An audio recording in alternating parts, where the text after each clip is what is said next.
There are photographs that America wishes you would never see. Images buried in archives, locked away in museum basements, hidden behind careful language and institutional silence. Photographs of human beings standing behind bars. Not prisoners, not criminals, but families, children, elders. Indigenous people from across the world, displayed in cages while crowds gathered to stare, to laugh, to throw peanuts at them like they were animals. This happened in America, not in some distant medieval past, but within living memory, at world's fairs, at zoos, at amusement parks, and millions of Americans paid admission to watch. The year is 1893. Chicago is preparing to host the World's Columbian Exposition, a grand celebration of progress, innovation, and the supposed triumph of Western civilization. The fair would showcase electric lights, the first Ferris wheel, architectural marvels that seemed to defy gravity itself. 27 million people would walk through its gates over 6 months, more than 40% of the entire American population at the time. They came to see the future. They came to witness America's arrival as a global power. But among the technological wonders and gleaming white buildings, there was something else on display. Something that would become one of the darkest chapters in American entertainment history. The fair's organizers had created what they called ethnological exhibits. The language was clinical, scientific, designed to make the spectacle seem educational rather than exploitative. But the reality was far more sinister. Across the fairgrounds, in carefully constructed villages and enclosures, indigenous people from around the world had been brought to Chicago to live on display, to be watched, to be studied like specimens under glass. The crowds that gathered around these exhibits weren't there for education. They were there for entertainment. They were there to see people they considered savage, primitive, less than human. And this would not be an isolated incident. This would become an industry. The human zoo. It sounds like something from a dystopian novel, a fictional horror too cruel to be real. But for decades, across America and Europe, exhibiting human beings as attractions was not only accepted, it was celebrated. It was considered science. It was considered education.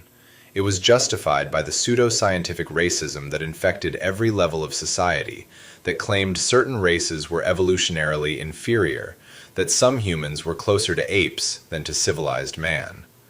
And so they built the cages. They constructed the villages. They transported people across oceans and continents. They put them on stages and behind fences. They charged admission.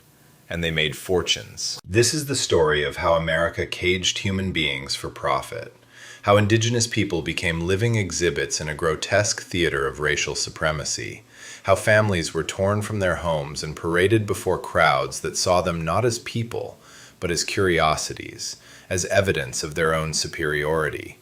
This is a story that has been carefully buried, sanitized in history books, dismissed as a strange relic of a less enlightened time. But the truth is far more disturbing, because this wasn't rare, this wasn't hidden. This happened in broad daylight, in the most public spaces imaginable, with the full support of scientists, politicians, and the American public. And it continued far longer than anyone wants to admit. To understand how human zoos became an accepted form of entertainment in America, you have to understand the world that created them. The late 19th century was a period of extraordinary transformation. The Industrial Revolution had reshaped economies and cities. Electricity was lighting streets that had been dark since the dawn of civilization. Trains crossed continents. Telegraph lines connected distant corners of the earth. Western nations were expanding their empires, colonizing vast territories in Africa, Asia, and the Pacific. And with this expansion came a need to justify it, to explain why white Europeans and Americans had the right to conquer, to rule, to extract resources and labor from millions of people who looked different, spoke different languages, worshipped different gods. Science provided the answer, or rather, what masqueraded as science. The field of physical anthropology emerged with the explicit goal of ranking human races on a hierarchy, from most primitive to most advanced. Scientists measured skulls, compared brain sizes, studied facial features, and declared with absolute certainty that white Europeans represented the pinnacle of human evolution, while indigenous peoples around the world were living fossils, evolutionary throwbacks who had failed to progress. This wasn't fringe thinking. This was mainstream academic consensus, taught in universities, published in prestigious journals, accepted by governments and institutions across the Western world. And if these people were truly less evolved, then studying them was not exploitation, it was science. Displaying them was not cruelty, it was education. This was the logic that allowed human zoos to flourish. The belief that indigenous people were not fully human, or at least not human in the same way that white people were. They were specimens, objects of curiosity, living proof of the superiority of Western civilization. The practice didn't begin in America. It had roots that stretched back centuries, to the era of European exploration, when indigenous people were brought back from distant lands as curiosities for royal courts. But it was in the late 1800s that the practice became industrialized, commercialized, turned into mass entertainment, and nowhere embraced it more enthusiastically than the United States. The 1893 World's Columbian Exposition in Chicago set the template. The fair's creators wanted to demonstrate American dominance, to show the world that the United States had arrived as a cultural and economic power. And part of that demonstration involved contrasting American civilization with what they considered primitive cultures. The Midway Plaisance, a mile-long strip of attractions at the fair, became home to what were called living ethnological exhibits. Villages were constructed to house indigenous people from across the globe: Egyptians, Samoans, Dahomians from West Africa, Native Americans from multiple tribes. Each group was expected to live in these constructed spaces, to perform their daily activities, to be available for viewing by the millions of fairgoers who streamed through every day. The people on display were not actors. They were not volunteers in any meaningful sense. Many had been recruited through deception, promised opportunities or compensation that never materialized. Others were brought by force, collected by agents who scoured colonized territories for what they considered good specimens. The power dynamics were absolute. These were people from colonized nations, from conquered tribes, from societies that had been systematically destroyed by European and American expansion. They had no leverage, no rights, no recourse. If they were told to come to Chicago and live in a fabricated village while crowds stared at them, refusal was not truly an option. And the crowds did stare. They came by the thousands every day, moving from exhibit to exhibit like visitors at a zoo. They pointed, they laughed, they took photographs, they threw food. Peanuts were particularly common, a detail so casually cruel it almost defies comprehension. Imagine standing behind a fence or on a raised platform while strangers hurl peanuts at you, while they mimic your language, while they treat you like an animal at feeding time. This was the daily reality for the people on display at the Chicago Fair, and the press coverage was overwhelmingly positive. Newspapers praised the exhibits for their educational value. Scientists studied the displays with earnest fascination. The fair was considered a triumph.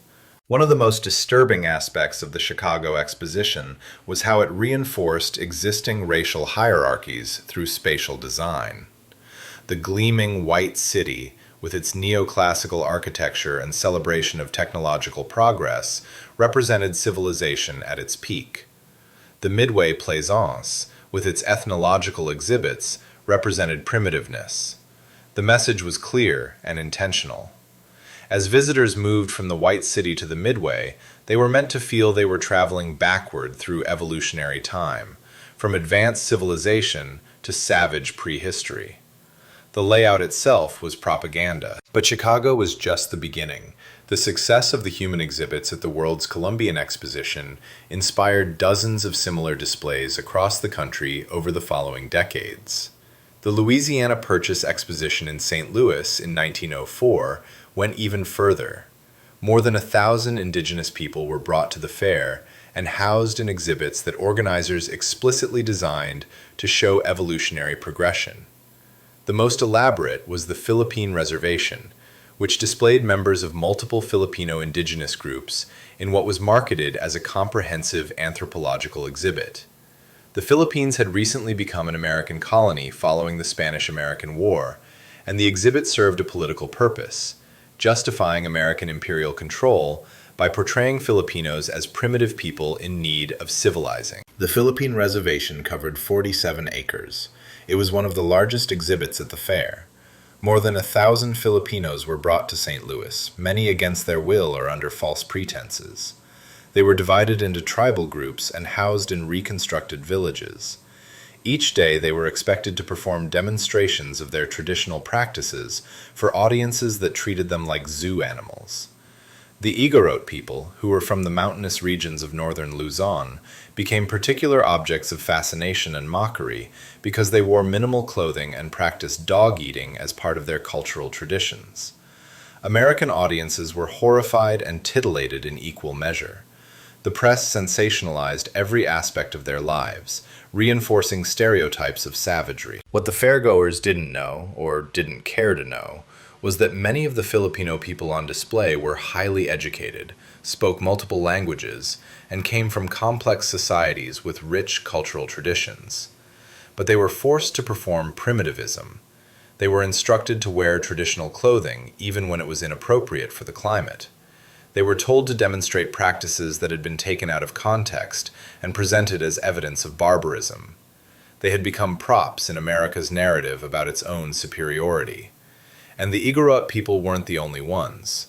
The fair also included exhibits featuring Pygmy people from Central Africa, Ainu people from Japan, Patagonian people from South America, and numerous Native American tribes.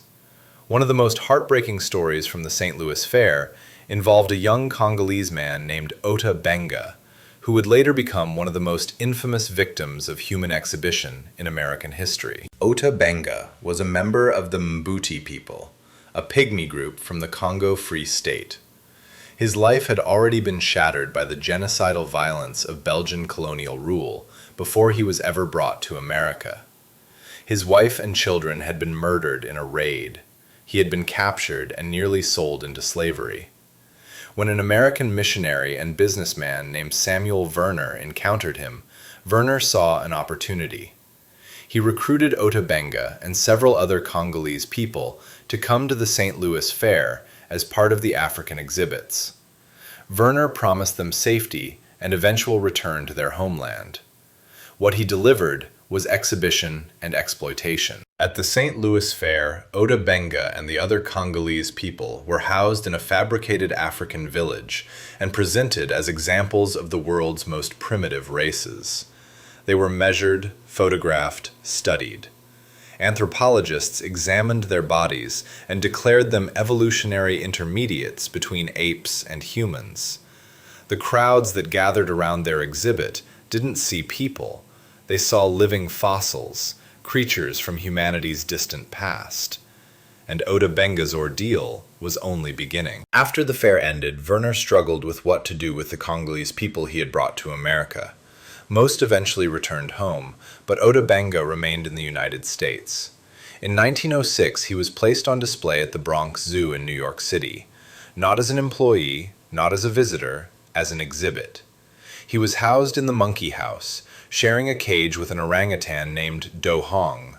A sign identified him as a pygmy from Africa. Zoo officials claimed the arrangement was temporary, that they were simply providing him housing while they figured out more permanent arrangements. But the reality was clear to everyone who visited. Ota Benga was part of the zoo's collection. He was an attraction. The public response was enthusiastic. Tens of thousands of people came to see the African man in the monkey house. They pressed against the bars. They made ape-like sounds. They threw things. They laughed at him. Some visitors were disturbed by the display and complained to zoo officials, but many more found it entertaining and educational. The director of the Bronx Zoo, William Hornaday, defended the exhibit by arguing that Ota Benga represented an important opportunity for the public to see a primitive human, a living example of early evolutionary stages. Hornaday was not some rogue administrator. He was a respected zoologist and conservationist, celebrated for his work preserving American bison. He saw no contradiction between his conservation efforts and his willingness to cage a human being. Eventually, after sustained pressure from African American ministers and progressive activists, the zoo removed Ota Benga from the monkey house. But his life in America remained tragic.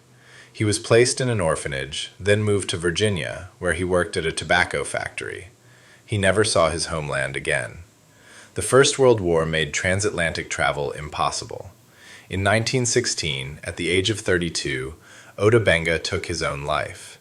He built a ceremonial fire, performed a traditional dance, and then shot himself in the heart. He had been turned into a spectacle, stripped of his dignity, separated from his culture and his people. And America moved on without acknowledging what had been done to him. But Ota Benga's story, as horrifying as it is, represents only one individual's experience within a much larger system of human exhibition. Across the country, indigenous people were being displayed in similar ways at zoos, museums, world's fairs, and traveling shows. The practices varied slightly depending on the venue, but the underlying logic was always the same. These people were not fully human, or at least not human in the way that mattered. They could be studied, exhibited, monetized. Traveling shows were particularly insidious because they brought human exhibitions to communities that might never have attended a World's Fair or visited a major zoo. Promoters would assemble groups of indigenous people and tour them through small towns and cities, setting up temporary exhibits in parks, fairgrounds, or theaters. These shows were marketed as educational opportunities, chances for ordinary Americans to see exotic peoples from distant lands. But the reality was pure exploitation. The people on display were often living in terrible conditions, housed in cramped quarters, poorly fed, denied medical care. They were property, products, and when they died, which happened with disturbing frequency, their bodies were sometimes sold to medical schools or museums for anatomical study. Native Americans faced particularly sustained exploitation through human exhibition. In the decades following the Indian Wars of the late 1800s, when most tribes had been forcibly relocated to reservations and their traditional ways of life systematically destroyed, many Native Americans were pushed into show business as a means of survival. Buffalo Bill's Wild West show became the most famous of these enterprises, touring America and Europe with elaborate staged performances featuring Native American performers. Buffalo Bill, whose real name was William Cody, positioned his show as authentic historical education, a chance to see real Indians performing real tribal practices. He employed hundreds of Native Americans over the years, including Sitting Bull for a brief period. But the Wild West show was far from authentic. It presented a romanticized, sanitized version of frontier history that celebrated American expansion and portrayed Native Americans as noble, but ultimately doomed savages. The Native performers were expected to reenact their own defeat, to stage battles where they always lost, to perform stereotyped versions of their cultures for white audiences who came to see spectacle rather than truth. And while Buffalo Bill treated his Native performers better than many other showmen of the era, paying them wages and providing some measure of respect, the fundamental dynamic remained exploitative. They were performing their own subjugation for entertainment. Other traveling shows were far worse. Smaller operations toured with what they called Indian villages or savage exhibitions, where Native Americans and other indigenous people were displayed in conditions that differed little from the ethnological exhibits at World's Fairs. These shows moved through rural America, setting up for a few days or weeks before moving on to the next town. The people on display lived in fabricated villages, performed traditional practices on command, and endured the stares and mockery of crowds. They had little control over their circumstances. Many had been recruited through reservation agents who wielded considerable power over Native American communities. Refusing participation could mean losing access to rations or facing other forms of retaliation. The psychological toll of being exhibited as a human curiosity is difficult to fully comprehend. Imagine being removed from your home and community, transported to a strange place where everything is foreign and potentially hostile. Imagine being told to dress in traditional clothing and perform cultural practices while hundreds of strangers watch and laugh. Imagine having your body measured, your features studied, your humanity questioned by people who consider themselves scientists. Imagine being pelted with food, mocked, treated as less than human day after day after day. And imagine having no escape, no recourse, no power to change your circumstances. Many of the people exhibited in human zoos were children. Families were sometimes displayed together, but in other cases, children were separated from their parents or recruited separately. These children grew up being stared at, living behind barriers, performing for crowds. Their childhoods were stolen, replaced with a grotesque parody of education and entertainment. What happened to them psychologically? How did they process their experiences? Most of their stories have been lost. The people who ran the exhibits rarely bothered to record the perspectives or experiences of the people they displayed. They were scenery, background elements in America's grand narrative of progress. World's fairs continued to include human exhibitions well into the 1930s. The Century of Progress International Exposition in Chicago in 1933 featured multiple ethnological exhibits, including displays of indigenous people from Africa and the Pacific.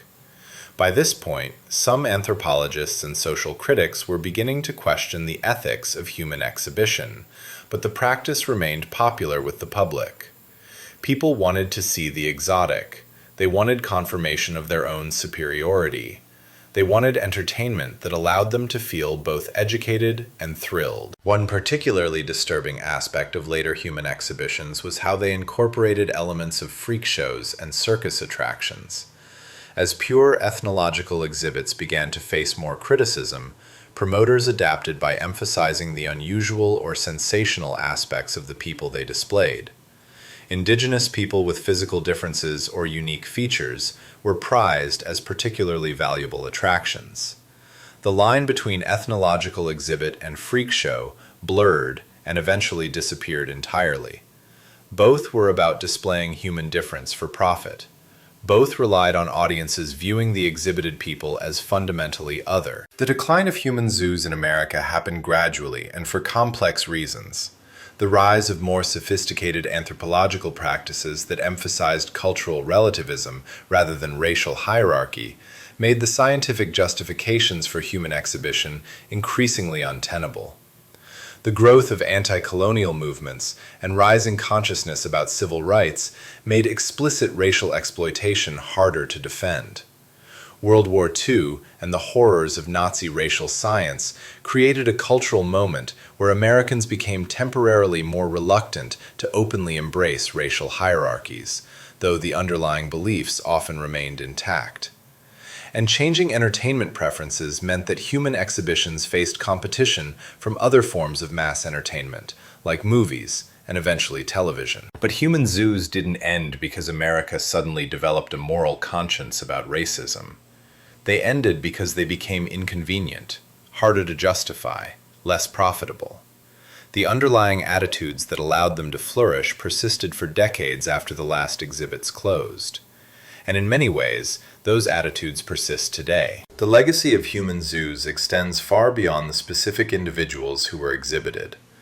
These displays shaped how millions of Americans understood race, difference, and hierarchy. Children grew up visiting World's fairs and zoos, where indigenous people were displayed alongside animals. They learned that some humans were more human than others. They absorbed the message that white civilization represented progress, while indigenous cultures represented primitiveness. These lessons were reinforced by every institution in society, from schools to churches to scientific establishments. Human zoos were just one component of a massive cultural apparatus designed to justify racial oppression and colonial expansion. The photographs that survive from human exhibitions are almost unbearable to look at. Men, women, and children standing behind fences or on raised platforms, surrounded by white crowds. Their faces show resignation, anger, confusion, fear. They were people with full interior lives, with hopes and fears and dreams, reduced to scenery in someone else's narrative. And behind every photograph are dozens more people whose images were never captured, whose names were never recorded, who suffered and died in anonymity. Some families have worked to recover the stories of ancestors who were exhibited in human zoos. It's difficult work. Records are incomplete or deliberately destroyed. Institutions that profited from human exhibition have little incentive to fully account for their histories. Museums and archives still hold photographs and artifacts from ethnological exhibits, but they're often carefully cataloged in ways that sanitize the exploitation, that emphasize scientific curiosity rather than cruelty. Native American communities have been particularly active in demanding recognition of how their ancestors were exploited through human exhibition. Tribal historians have documented instances of community members being recruited or coerced into participating in shows and exhibitions. They've identified photographs and artifacts held by museums and demanded their return. They've pushed for acknowledgement that what happened was not education or science, but exploitation and dehumanization. Progress has been slow. Many institutions remain resistant to fully confronting their histories. The story of human zoos is not ancient history. There are people alive today whose grandparents or great-grandparents were exhibited. The last major ethnological exhibits in America happened within living memory. Ota Benga died in 1916, just over 100 years ago. The Century of Progress Fair in Chicago displayed Indigenous people in 1933, within the lifetime of people still living today. This is not some distant medieval barbarism. This happened in modern America, in the era of electricity and automobiles and radio. And while explicit human zoos eventually disappeared, the impulses that created them did not. Indigenous people continued to face exploitation through entertainment and tourism industries. Native American communities became tourist attractions, with visitors expecting performances and spectacles. The exoticization and objectification persisted, just in forms slightly less overt than literal cages. The fundamental dynamic, white audiences consuming indigenous culture as entertainment while maintaining power and superiority, remained largely unchanged. Understanding this history requires confronting uncomfortable truths about American society and culture. It requires acknowledging that the people who attended human zoos, who paid admission to stare at caged indigenous people, were not monsters or outliers. They were ordinary Americans, families, children, people who considered themselves civilized, moral, Christian. They didn't see themselves as cruel. They believed they were witnessing education and science. This is what makes the history of human zoos so disturbing. Not that a few evil individuals did something terrible, but that an entire society participated in and celebrated systematic dehumanization. The scientists who measured skulls and ranked races were respected academics. The politicians who supported human exhibitions were elected officials. The businessmen who profited from displaying indigenous people were celebrated entrepreneurs. The journalists who wrote glowing reviews of ethnological exhibits were respected members of their profession. The ministers who brought their congregations to see human zoos believed they were providing educational opportunities. Everyone had justifications. Everyone had reasons. And that collective participation allowed horrors to unfold in plain sight. There's a photograph from the St. Louis World's Fair in 1904 that captures the essence of human zoos more clearly than any written description could. In the foreground, a group of white fairgoers, dressed in their finest clothing, stand casually eating ice cream and cotton candy. They're laughing, enjoying a pleasant day at the fair. In the background, slightly out of focus, you can see indigenous people standing inside a fabricated village, separated from the crowd by a low fence. The contrast is striking, entertainment and exploitation existing in the same frame, joy and suffering occupying the same space. But what the photograph can't capture is the sound, the noise of the crowd, the laughter and conversation, the casual cruelty of people throwing peanuts or making animal sounds, the silence of the exhibited people, who had learned that protest was pointless, that resistance would be punished, that their only option was endurance. What the photograph can't show is what happened after the fair closed, when the crowds went home to their comfortable houses, while the indigenous people remained trapped in a country that saw them as spectacles rather than humans. Ota Benga's suicide in 1916 was not an isolated tragedy. It was the logical endpoint of a system that treated human beings as objects. He had been torn from his home, exhibited like an animal, denied his dignity, and prevented from returning to his people.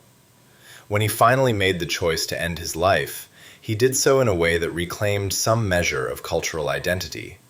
The ceremonial fire, the traditional dance, these were acts of resistance, final assertions of humanity in a world that had worked so hard to deny it. Every person exhibited in a human zoo carried similar trauma.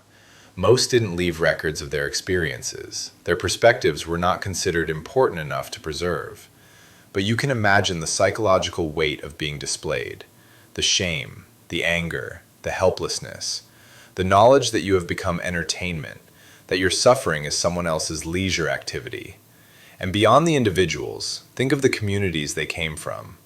Families who lost members to exhibitions, children who grew up knowing their parents or grandparents had been caged and mocked, entire cultures marked by the knowledge that they had been deemed primitive, less than human, worthy only of being stared at. The cruelty of human zoos was not accidental. It was intentional, systematic, profitable. The people who created these exhibitions knew exactly what they were doing. They were manufacturing racial hierarchy. They were creating visual proof of white supremacy. They were building cultural infrastructure that would support colonialism, segregation, and oppression for generations. And they were making money doing it. The entrance fees, the souvenir sales, the publicity and prestige. Human zoos were good business. That's why they persisted for so long. Today, most Americans have never heard of human zoos. The history is not taught in schools. Museums that participated in human exhibitions rarely acknowledge that aspect of their past in any meaningful way. The photographs exist in archives, but they're not displayed prominently. The story has been buried, sanitized, forgotten. And perhaps that's exactly what makes it so important to remember. Because forgetting allows us to maintain comfortable myths about progress. It allows us to believe that racism is something that happened in the past, that we've moved beyond such obvious cruelty, that we're fundamentally different from the people who paid admission to see caged human beings. But the truth is more complicated. The attitudes that enabled human zoos, the belief that some people are inherently superior to others, the willingness to profit from exploitation, the capacity to dehumanize those who are different, these things did not disappear when the last exhibit closed. The legacy of human zoos lives on in how indigenous people are portrayed in media and entertainment, in the continued exoticization and stereotyping, in the way Native American cultures are treated as relics of the past rather than living traditions, in the ongoing struggles for sovereignty and recognition, in the persistent economic exploitation of indigenous communities through extractive industries and environmental destruction. The specific practice of literal human exhibition may have ended, but the underlying dynamics of power and dehumanization persist. Understanding this history matters because it reveals the machinery of oppression. Human zoos were not aberrations. They were the logical product of a society built on racial hierarchy and colonial extraction. They were what happened when racist ideology met capitalism and mass entertainment. And recognizing that helps us see similar patterns in our own time. Where do we still reduce human beings to spectacles? Where do we still profit from exploitation while calling it something else? Where do we still build systems that dehumanize while claiming to educate or entertain? The people who were exhibited in human zoos deserve to be remembered not as curiosities or victims, but as human beings who endured something unconscionable. They had names, though many of those names have been lost. They had families and communities and cultures. They had been living full lives before they were captured or recruited or coerced into becoming exhibits. And they survived, or tried to survive, in circumstances designed to strip them of everything that made them who they were. Their stories are difficult to hear. They make us uncomfortable. They challenge narratives about American exceptionalism and progress. They force us to confront the capacity for cruelty that exists within ordinary people and respected institutions. But that discomfort is necessary. It's the price of honestly reckoning with history, and it's far less than what the people who were caged and displayed were forced to endure. There will be no final accounting for human zoos, no comprehensive list of every person exhibited, no complete record of who profited and who suffered. Too much has been lost or deliberately erased. But we can choose to remember what we do know. We can choose to tell these stories. We can choose to recognize that the boundary between civilization and barbarism is far thinner than we'd like to believe. We can choose to ask ourselves what we might be participating in today that future generations will look back on with horror. Because that's the final lesson of human zoos. They weren't created by monsters. They were created by people who believed they were civilized, moral, on the right side of history. They had scientific justifications. They had cultural support. They had the assurance that what they were doing was not only acceptable, but valuable. And they were completely, devastatingly wrong. The photographs remain, archived and mostly unseen, images of human beings behind bars, surrounded by crowds, reduced to spectacles. Those faces stare out across more than a century, challenging us to see them as they actually were. Not curiosities, not specimens, not evidence of evolutionary hierarchies, but people. Human beings with the same capacity for joy and suffering, the same dignity, the same fundamental worth as anyone who came to stare at them. America built cages for profit. It displayed human beings as entertainment. It called it science and education and progress, and then it tried to forget. But some stories refuse to stay buried. Some histories demand to be remembered, no matter how uncomfortable they make us. This is one of those stories, and it's far from over.